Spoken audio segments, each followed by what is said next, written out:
Bocah-bocah sing punila tresnani, yuk sinau basa Jawa digatekke nggih. Kaca swidak loro sing nomor 10. Ayo digoleki pakarti luhur kang tinemu ing legenda Baru Klinthing. Gunakno basa krama sing trep. A. Bekti marang wong tuwa inggih punika ana ing paragraf 7 ukara 5. Paragraf 7 ukara 5 niki nggih, naga kanthi tata krama nangisi biyung. Sakniki sing B,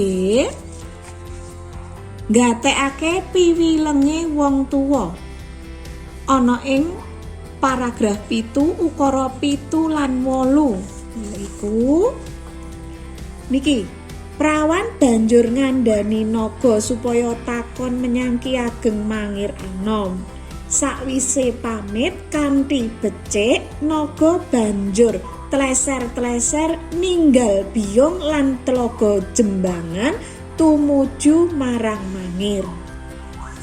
Ya, engkang C gelem ngakoni dadi keluargane sanajan ala rupane. Inggih punika ana paragraf sing pungkasan.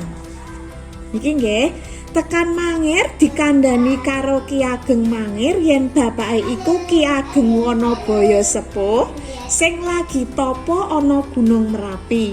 Naga banjur pamit arep goleki bapake. Mekaten nggih bocah-bocah pembahasan PR kaca swidak loro. Bunila pengen bocah-bocah tetep sregep sinau, jaga kesehatan, mituhu marang wong tuwa. Ngaten nggih?